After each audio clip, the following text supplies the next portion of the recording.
उपासना के मार्ग में उपासक को ऐसी दृढ़ भावना बनानी है कि चाहे हमारे शरीर को भयानक पीड़ा मिले, अपमान मिले, तिरस्कार मिले, चाहे हमारा मन हमारे खिलाफ हो जाए, भोगों में आकर्षित कर दे, या विश्व हमारी निंदा करने लगे, मुझे किंचन मात्र भी कोई भय नहीं, अपने मार्ग में अटल रहूंगा। ये शपथ पूर्वक मार्ग चलना चाहिए। प्रारंभ में ही ये शपथ खा लेनी चाहिए, अब मैं प्रभु के मार्ग को नहीं छोड़ सकता, चाहे जितनी पीड़ा दी जाए या प्रलोभन दिया जाए। हर सुख का प्रलोभन माया देगी, प्रभु को नहीं छोड़ना है। जो उपासक सुख का लक्ष्य करके इस मार्ग में चलता है वो भ्रष्ट हो जाता है। वासनाएं साधना से दब जाती हैं, मिटती हैं भगवत साक्षात्कार या ब्रह्मबोध से।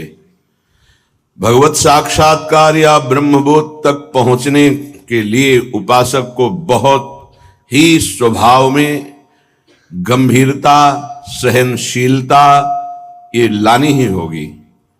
अगर वो गंभीर स्वभाव का नहीं है, अपनी बातें दूसरों से बताएगा तो परमार्थ से वंचित हो जाएगा। अनुभव की बातें या अपनी कमी की बातें दोनों नहीं बतानी। इष्ट देव जान रहे हैं, गुरुदेव जान रहे हैं। दूसरा कोई हमारे हृदय का परिवर्तन नहीं कर सकता। अगर हमारे हृदय का परिवर्तन कर सकता है तो हमारा आराध्य देव कर सकता है। आराध्य देव सर्वज्ञ है, इसलिए मुझे कहने की जरूरत नहीं। जो अनुभव हो रहा है उसे गुप्त रखो, क्योंकि वही अनुभव परमात्मा साक्षात्कार की मंजिल दृढ़ कर देगा। अगर अनुभव बताने लगे तो खाली हो जाओगे, परमार्थ में चलने की योग्यता खो दोगे। इस बात को धैर्यपूर्वक समझिए। चाहे जितना कष्ट हमें मिले, शारीरिक या मानसिक, हम प्रभु के मार्ग को अब छोड़ने वाले नहीं। ये शपथ खानी चाहिए। हम प्रभु के मार्ग में जैसे हैं वैसे ही चलेंगे। जितना सुधार प्रभु कराते जा रहे हैं उतना होता जा रहा है। हम प्रभु के मार्ग को नहीं छोड़ेंगे, चाहे जैसी परिस्थिति आ जाए। हम गिर सकते हैं, फिसल सकते हैं, लड़खड़ा सकते हैं, पर ना तो रुक सकते हैं और ना लौट सकते हैं। ये शपथ खानी चाहिए। अगर ये निष्ठा नहीं है तो फिर बहुत बड़ा भयावह दृश्य उपस्थित करेगी माया, भीतर और बाहर से। समय आएगा आप लड़खड़ा जाएंगे। आपको प्रलोभन ऐसा मिलेगा कि आप इसे छोड़ करके माया में रमण करें।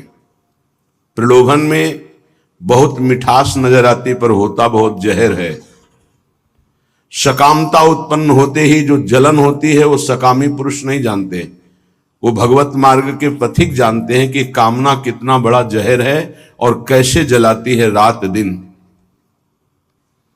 इसलिए उपासक को निष्कामता पर ही अपनी स्थिति स्थापित करनी चाहिए। सकामता को तत्काल काटना चाहिए। अगर सकामता रही तो 20 वर्ष साधन करने के बाद भी वो भ्रष्ट हो जाएगा। इस शब्द को बहुत सूक्ष्मता से अनुभवपूर्वक बोल रहे हैं। छोटी सी दबी हुई वासना 20 वर्ष साधन करने के बाद भी वो अपना प्रबल रूप धारण कर लेगी और साधक को गिरा देगी। ढूंढ ढूंढ कर अंदर की वासनाओं को नाम जप के द्वारा भस्म किया जाता है। भजन के बल से उनका हृदय से पूर्ण अनादर करना होता है। अनादर ही उनका नाश है, आदर करना ही अपना नाश है। बस ये ध्यान रखना है। सकामता ही हमारा पतन है, निष्कामता ही हमारी स्थिति है। धैर्यपूर्वक सहन करना ही यात्रा है। सहन न कर पाना, टूट गए या प्रलोभन में आ गए तो इस मार्ग से गिर जाएंगे। देखो श्रीपाद प्रबोधानंद जी महाराज कैसी निष्ठा का वर्णन करते हैं।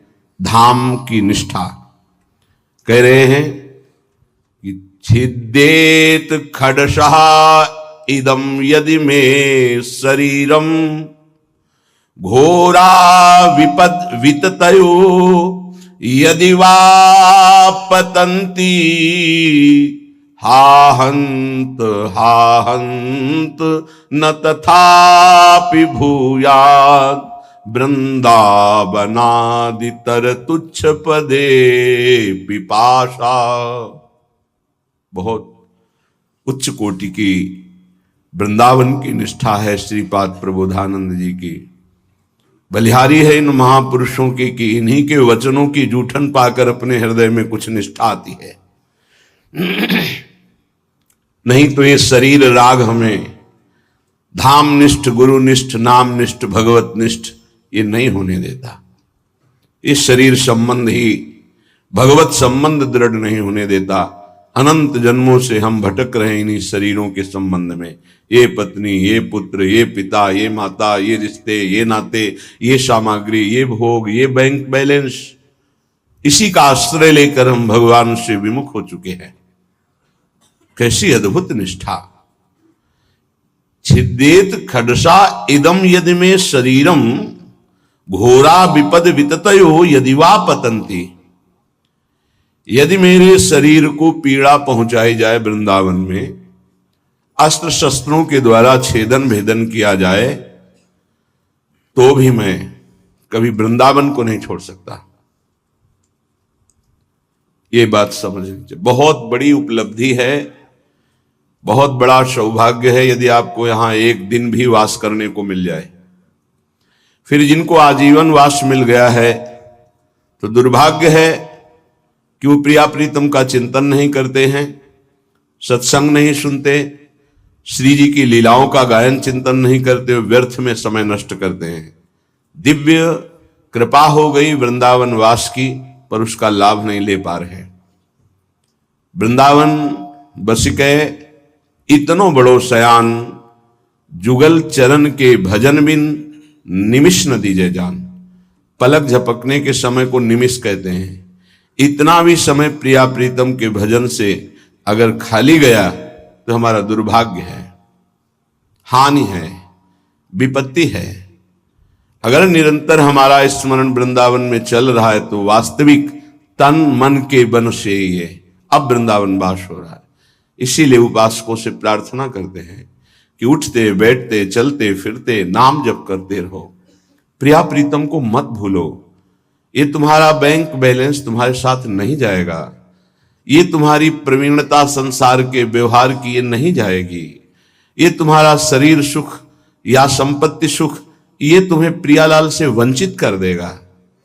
इसका भरोसा मत करो, ये मायाकृत है। भरोसा करो प्रभु का, भले सब कुछ बना रहे, उसका भरोसा मत करो। ये सब टिकाऊ नहीं है, परिवर्तनशील है।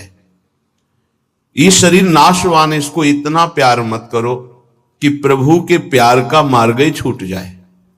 कैसा मंद बुद्धि हो जाती है उपासक की, कैसा विचार हो जाता है कि वो शरीर पोषण के लिए, इंद्रिय भोगों के लिए प्रभु को छोड़ देता है, धाम को छोड़ देता है।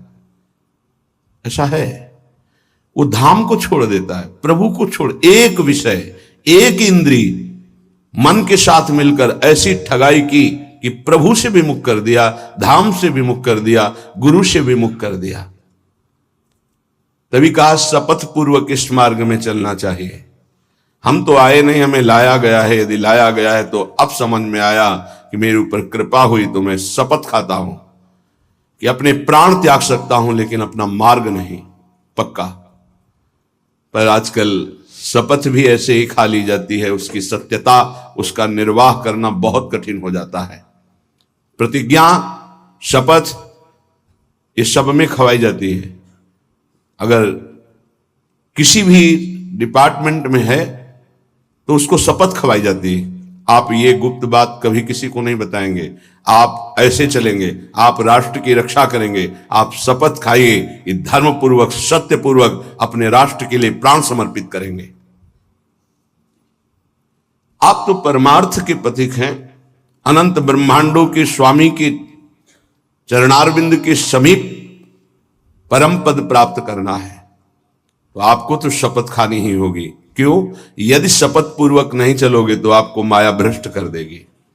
शपथ पूर्वक चलने पर है कि गिरूंगा, लड़खड़ा जाऊंगा, लेकिन पैर से नहीं चल पाऊंगा तो घसील के चलूंगा, लेकिन चलूंगा प्रभु की तरफ ही। अर्थात बिल्कुल योग्यता ना रह जाने पर भी हम प्रभु के ही मार्ग में रहेंगे। हमको प्रभु से अब कोई अलग नहीं कर सकता। ये निश्चय करो, इसमें बहुत बड़ी सामर्थ्य है। यदि हम परमार्थ को स्वीकार किया है, चाहे गृहस्थ में हो चाहे विरक्त में हो, अब चाहे हमारे शरीर को काट दिया जाए तो भी अंतिम समय हम राधा ही बोलेंगे। हमारे जीवन का उद्देश्य प्रभु ही है।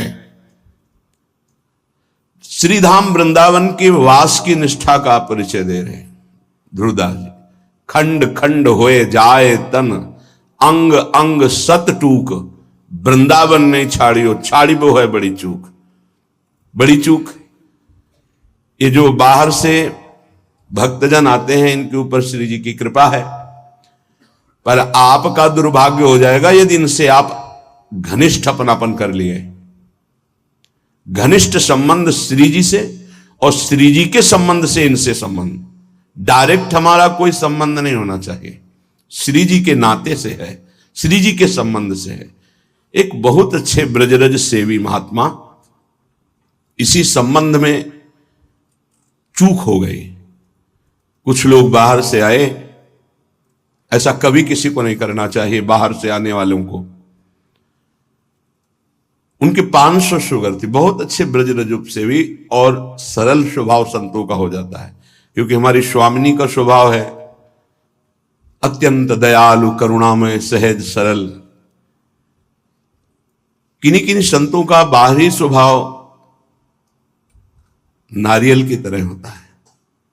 नारियल ऊपर से कठोर होता है, वो अंदर से देखो तो बहुत मिठास वाली गिरी होगी, उसमें मीठा जल होगा, पर बाहर से कठोर रहता है, नीरस रहता है।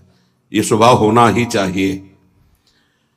निर्विकार परम पद की प्राप्ति के लिए हर साधक का स्वभाव इस नारियल की तरह होना चाहिए।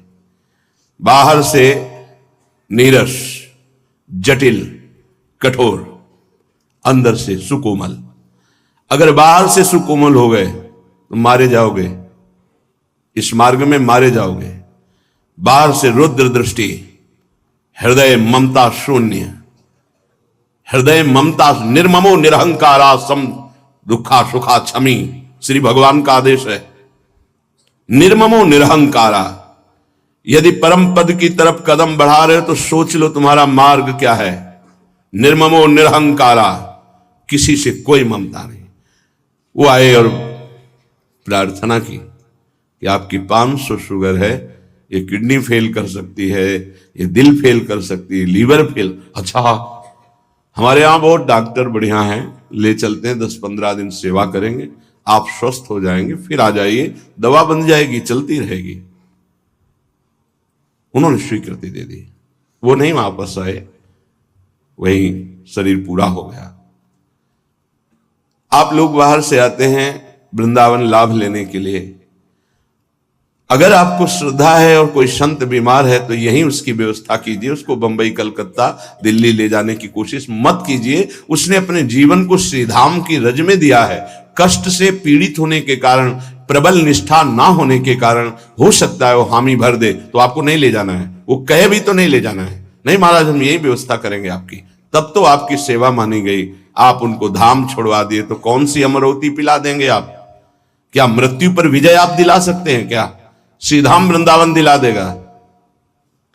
हाँ, ये है कि रजोपसेवी प्रियालाल के चरणारविंद के कहीं भी शरीर छूड़े, वो तो प्रिया प्रीतम में स्थित है। पर वो लाभ जो हम लोग याचना करते हैं कि जय श्री भट्ट धूल धूसर तन यह आशा और धार, कुछ विशेषता है, पक्का मानिया।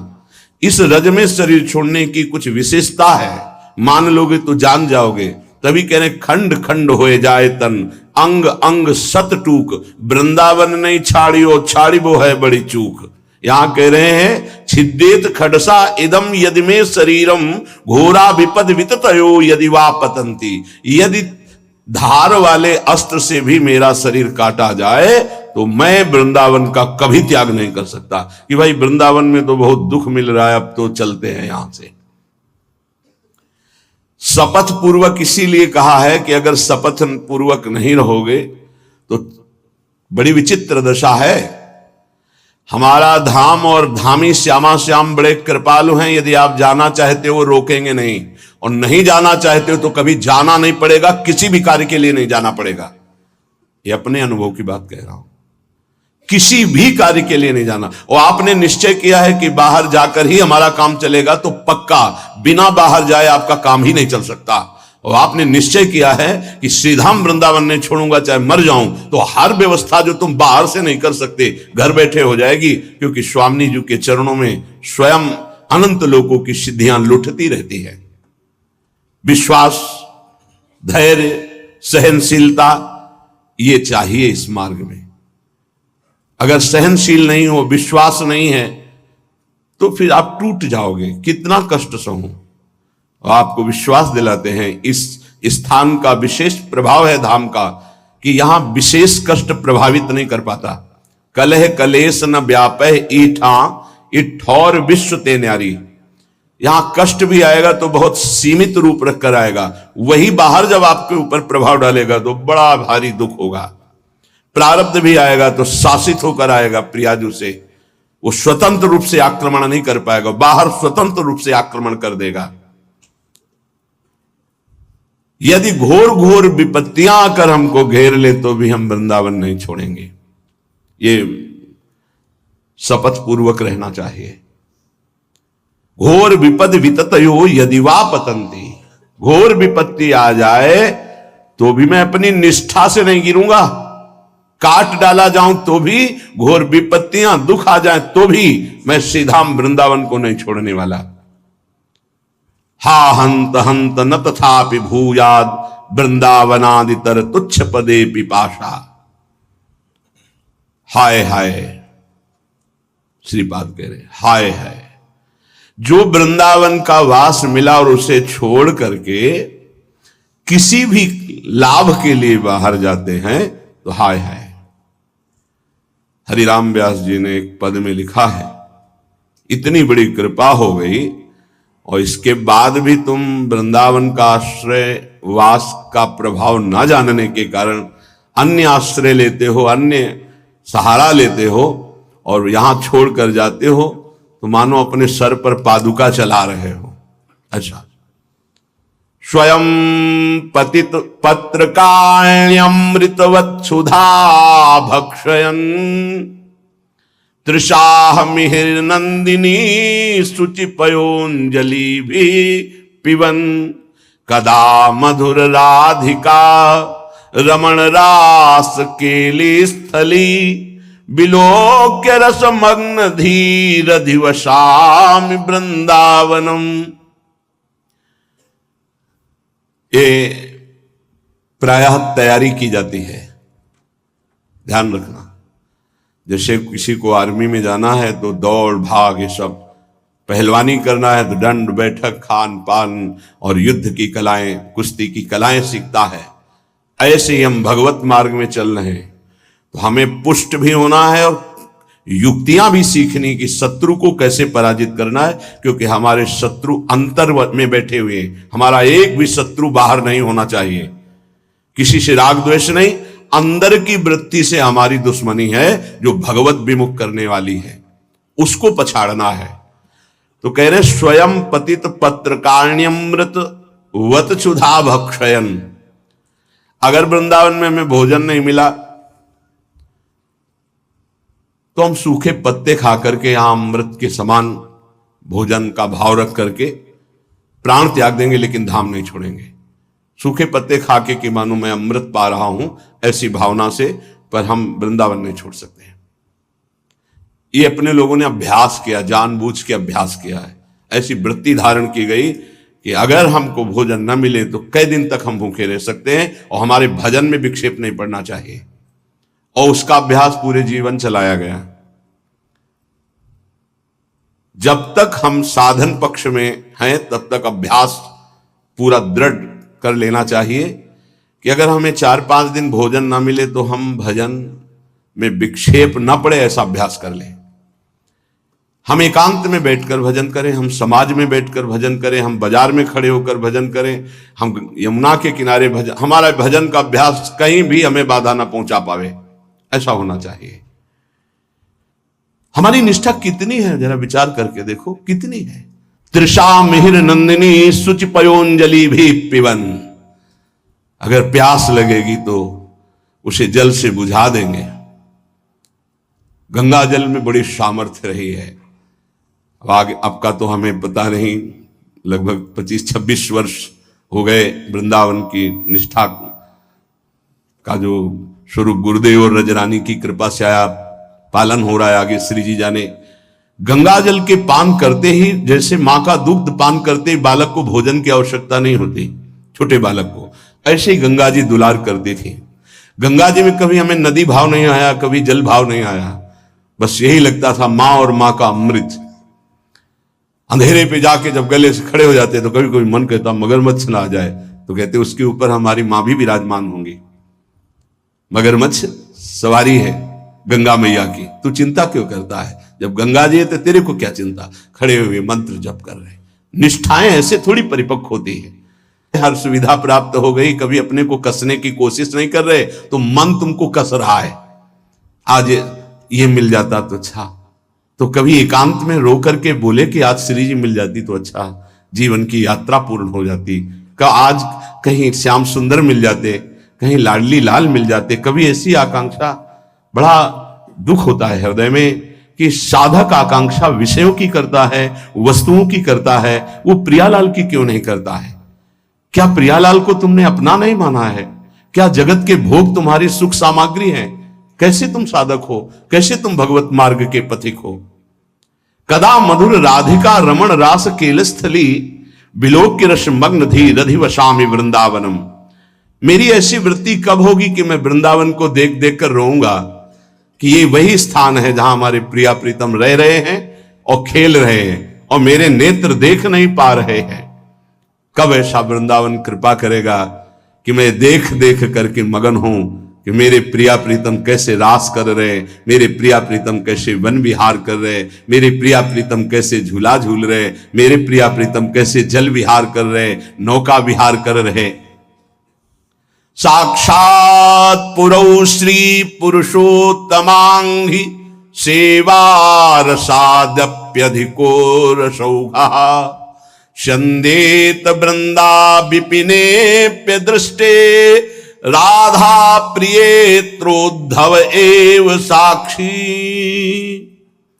पुरुषोत्तम भगवान वासुदेव देवकी नंदन का निरंतर सानिध्य प्राप्त करके भी जिनको प्रेम का परिचय प्राप्त नहीं हो पाया, और वो जब वृंदावन की रज में आए तो बिना किसी साधन के प्रेम प्राप्त हो गया। इसके साक्षी उद्धव जी हैं। श्रीपाद कह रहे हैं कोई उनको साधन नहीं करना पड़ा, गोपी जनों के दर्शन संभाषण चरण धूलि, इसका स्पर्श होते ही प्रेम का प्रादुर्भाव हो गया। क्योंकि तैयार भूमि थी, भूमि तैयार थी, बीज के अंकुरण में देर नहीं लगी। अपने लोगों के ऊपर कृपा है, उसी रज में बैठे हैं, उसी रज में वास करते हैं, पर भूमि तैयार नहीं है।